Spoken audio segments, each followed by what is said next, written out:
शहद की मक्खी काट ले तो सिरके में नमक मिलाकर मुतासरा जगह पर लगाएं और डंग निकाल दें, सूजन और दर्द से निजात मिलेगी।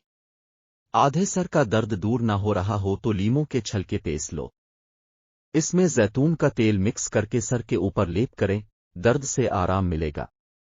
नींद न आने का मिसला हो तो रात सोने से पहले पांव के तुलों पर खालिस सरसों के तेल की मालिश करें और 1 चम्मच शहद खा लें, नींद अच्छी आएगी।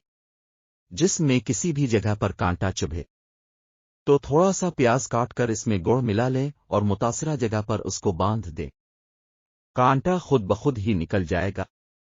जल्द और चेहरे की झुर्रियां गायब करनी है तो रोगन बादाम 15 ग्राम, अरक गुलाब 15 ग्राम और फटकड़ी 15 ग्राम लेकर 3 अंडों की सफेदी मिलाकर हल्की आंच पर पकाएं।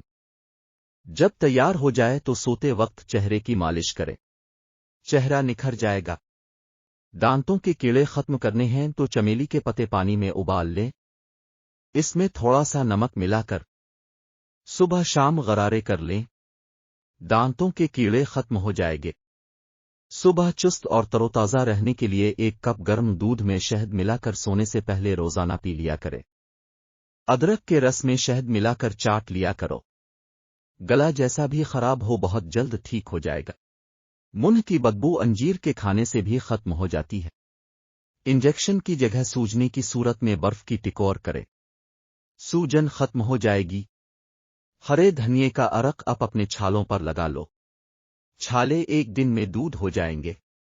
फटे होंठ ठीक करने हों तो गुलाब का फूल आधा पेस लो, इसमें थोड़ा मक्खन शामिल करो, 1 हफ्ते तक होंठों पर लेप करो, ठीक हो जाएंगे। बिजली की इस्त्री का जंग साफ करना है तो बिजली की इस्त्री को खाने के सोडे से साफ कीजिए, जंग उतर जाएगा। वीडियो अच्छी लगे तो चैनल गोल्डन न्यूज़ 00 को सब्सक्राइब जरूर करें और मजीद दिलचस्प मालूमाती वीडियोज़ इस्लामिक वाक़यात देखने और सुनने के लिए बेल आइकन पर क्लिक करें ताकि नई वीडियो का नोटिफिकेशन बर वक्त मिल सके।